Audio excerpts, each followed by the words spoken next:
বিশ্বাস হচ্ছে না তো? বাড়িতেই বানিয়ে ফেলুন রেস্টুরেন্টের মতন চিকেন পিৎজা। 2 টেবিল স্পুন ইস্টকে 1 কাপ গরম জলে ঢাকনা দিয়ে 10 মিনিটের জন্য রেখে দিতে হবে।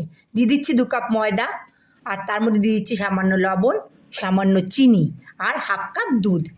আর দিয়ে 10 মিনিট আগে ভেজানো ইস্টটাকে নিয়ে নিচ্ছি। দেখুন ইস্টটা কতটা ফুলে উঠেছে। এবার দিয়ে পুরো ময়দাটাকে ভালো করে মিশিয়ে নেব। দিয়ে দেবো সামান্য তেল আর জল। জলটা আন্দাজ করে দিতে হবে, ময়দায় কতটা জল লাগে সেটা মেখে মেখে বুঝতে হবে। এবার টেনে টেনে ময়দাটাকে অনেকক্ষণ ধরে মাখতে হবে। সামান্য তেল দিয়ে ময়দাটাকে আমি ঢেকে রেখে দেবো 1 ঘন্টার জন্য। এরপরে নিয়ে নিচ্ছি চিকেন, বোনলেস চিকেন আমি ছোটো ছোটো পিস করে কেটে নেব। আর তার মধ্যে দিয়ে দেবো হলো আদা আর রসুন বাটা। দিয়ে দিচ্ছি আমি আর 1/2 চামচ জিরে গুঁড়ো, আর 1/2 চামচ দেবো হলো ধনের গুঁড়ো, আর 1/2 চামচ লঙ্কার গুঁড়ো। একটা লেবুর একটা স্লাইস আমি রস করে দিয়ে দিব। 2 টেবিল স্পুন টক দইকে আমি জল ঝরিয়ে নেব। দিয়ে সামান্য লবণ আর গোলমরিচের গুঁড়ো দিয়ে মাংসটাকে ভালো করে আমি মেখে নেব। এই পিৎজাটা একবার আপনারা বাড়িতে বানান, ব্রেকফাস্টেই হোক বা বিকালের টিফিনে, প্রত্যেকে খুব আনন্দে খাবে। মানে এত সুন্দর পিৎজা হয়, মানে আপনারা একবার বানিয়ে দেখবেন। ফ্রাই প্যানে দিয়ে দিচ্ছি সাদা তেল, আর তার মধ্যে দিয়ে দিচ্ছি বাটার। দিয়ে চিকেনটাকে আমি ভালো করে ভেজে নেব। চিকেন বাটারে পড়লেই তার একটা দারুণ ফ্লেভার বেরোয়, সেটা তো সবাই জানেন। আর আমি এখানে আজকে 2টো পিৎজা বানাবো। একটা হলো মাইক্রো ওভেনে বানাবো, একটা বানাবো হলো কড়াইতে, গ্যাসে।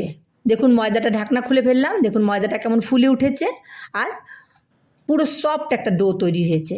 এটাকে আরেকবার একটু ভালো করে মেখে নিয়ে আমি 2টো গোলা বানিয়ে নেব।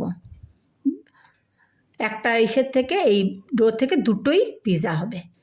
একটা আমি যেমন করে দেখাচ্ছি এখানে বেলে, এরকম করে বেলে সাজিয়ে একটা দিয়ে দিব আমি কড়াইতে। কড়াইয়ে গরম করে তার মধ্যে 1 কাপের মতন লবণ দিয়ে একটা স্ট্যান্ড বসিয়ে পিৎজার ট্রে দিয়ে আমি ওপরে 20 মিনিটের জন্য ঢেকে দেবো। আরেকটা দিয়ে দেবো মাইক্রো ওভেনে। মাইক্রো ওভেনের ট্রের মধ্যে আমি বাটার ব্রাশ করে নিচ্ছি। বাটার ব্রাশ করা হয়ে গেলে আমি ওই একটা গোলা দিয়ে দিচ্ছি। দিয়ে চেপে চেপে আমি টেনে টেনে এটাকে বড় করে বেলে নেব। দেখুন আমি যত চাপছি রুটিটা তত বড় হয়ে যাচ্ছে। প্রচণ্ড সফট হয়ে আছে এটা, হ্যাঁ, নরম একদম তুলতুলে। আচ্ছা, এর মধ্যে আমি দিয়ে দেব পিৎজা সস হলো 4 চামচ পিৎজা, আর এটা আমি কাঁটা চামচ দিয়ে ছোটো ছোটো ছিদ্র করে নিচ্ছি। এবার দিয়ে দিচ্ছি হলো পিৎজা সস। এটা বাজারে কিনতে পাওয়া যায়, আপনারা চাইলে বাড়িতেও বানাতে পারেন। আমি একদিন এই পিৎজা সসের রেসিপিটা একদিন বাড়ি মানে আমার ডেসক্রিপশনে দিয়ে দেব। আচ্ছা, সসটা দিয়ে পুরো রুটিটাকে আমি একদম ভালো করে ছড়িয়ে দেবো যাতে কোথাও বাদ না যায়। আর আমি কি করব, 2টা মোজারেলা চিজের কিউবকে গ্রেট করে নিয়ে নেব। এই দেখুন এটা আমি ছড়িয়ে দিলাম। এটা আমি ডাইরেক্ট গ্রেট করে দিচ্ছি না, কারণ পুরো ট্রেটার মধ্যে ছড়িয়ে যাবে, দেখতে খারাপ লাগবে আর ভালো হবে না। এটা আমার পুরো 2টো কিউব আছে। আচ্ছা, তারপর দিয়ে দিব চিকেনের পিসগুলো, সম্পূর্ণ ভালো করে ছড়িয়ে দেবো যাতে পুরো পিৎজাটার মধ্যে চিকেনের টুকরোগুলো মুখে পড়ে।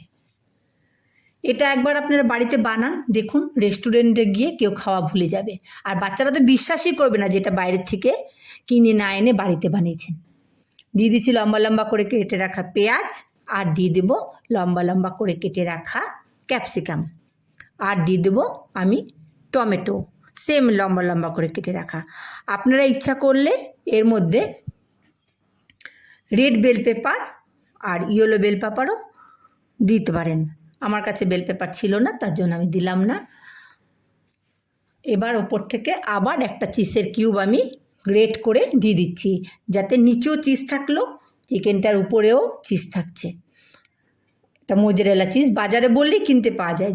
মোজারেলা চিজের এরকম কিউব কিনতে পাওয়া যায়, বাজারে বলেও দিয়ে দিবে। দিয়ে দিচ্ছি অরিগ্যানো আর চিলি ফ্লেক্স। 180-তে প্রিহিট হয়, মাইক্রোওভেনকে প্রিহিট করে তারপরে আমি 200 ডিগ্রি টেম্পারেচারে আমি এটাকে 20 মিনিটের জন্য বেক করতে দেব। দিয়ে দিলাম আমি। এবার দেখুন কেমন ফুলে ফুলে উঠছে, আর খুব সুন্দর একটা মানে গন্ধ বেরিয়েছে। সামনে না থাকলে বুঝবেন না। দেখুন তো, কেউ দেখে বলবে এটা তার ঘরে বানানো পিৎজা? বন্ধুরা, আশা করি আপনারা একবার অবশ্যই এটাকে বাড়িতে বানিয়ে খাবেন। যদি আপনাদেরকে টেস্ট করাতে পারতাম তাহলে বোঝাতে পারতাম যে কত টেস্টি হয় এই পিৎজাটা। মাঝে মাঝে বাড়ির লোকদের এইভাবে খুশি করে ফেলবেন এই রকম পিৎজা বানিয়ে। আর ভালো লাগলে লাইক, শেয়ার ও সাবস্ক্রাইব করতে কিন্তু ভুলবেন না। বন্ধুরা, একবার বানিয়ে ফেলুন।